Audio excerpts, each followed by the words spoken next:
Hi friends, Marco here, and the big ESO reveal was large and revealing, wasn't it? Most of us guessed correctly, and after 4 long years of waiting, ESO is finally giving us a new class.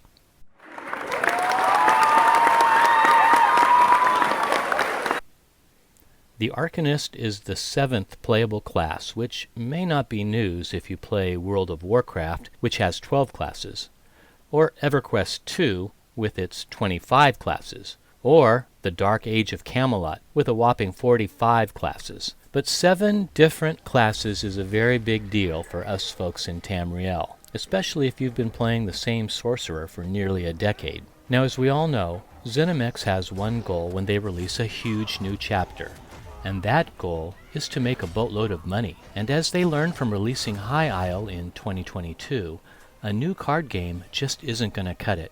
Now, by the way, if you like this type of content, please like and subscribe right now. You know the drill. I'd like to make a few pennies myself here, though. Thanks a lot. So this is how I've come to the conclusion that the Arcanist class will be completely overpowered and dominant above and beyond every other class in ESO, and thus causing the multitude of players, including every veteran with an ESO Plus subscription, including me, to purchase the latest, greatest chapter, Necrom.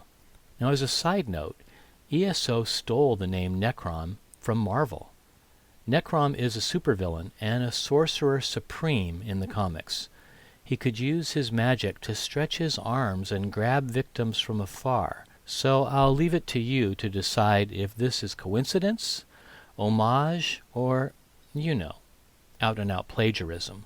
I do see a little trademark insignia on the name, though. Uh-oh. In any case, everyone and their brother will be playing an Arcanist, at least for a little while. There are 2 reasons that this new class will be unstoppable, and I'll get to those in a second, but let's harken back to the tale of the Oakensoul Mythic Ring. When content creators like myself started testing the new High Isle Mythic on the PTS, Oakensoul just seemed too good to be true. And of course it was. ZOS quickly nerfed it down hard, and then they buffed it up again so everyone would have a reason to buy High Isle. Then it got nerfed yet again as sales of the chapter dwindled.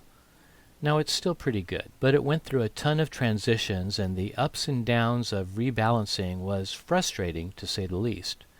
Now, this type of tinkering and rebalancing is probably in store for us again with Necrom and the Arcanist, but I fear it's going to be even worse. So now we have the Arcanist, a new class that brings, quote, powerful new abilities and mechanics drawn from Hermaeus Mora's Realm of Oblivion, harnessing powerful runes, tomes of ancient knowledge, and the energy of Apocrypha itself to unleash destructive, defensive, or restorative magic. So here are the hints for the 2 ways that this class will throw the whole system out of whack. First, the mechanics are different. The Arcanist is the first class to get Crux. And isn't that an unfortunate naming choice, Crux? It means, of course, the important bit, like getting to the crux of the matter. But it sounds like a disease. I'm sorry, Mr. Lambert, your tests show positive for Crux. Or, I can't come into work today, I've come down with the Crux, etc. Anyway, this is how it works. Certain Arcanist abilities generate Crux, up to a maximum of 3. Now, while other abilities spend the Crux. It's kind of like earning ultimate points or adding stacks from armor sets like Reliquin.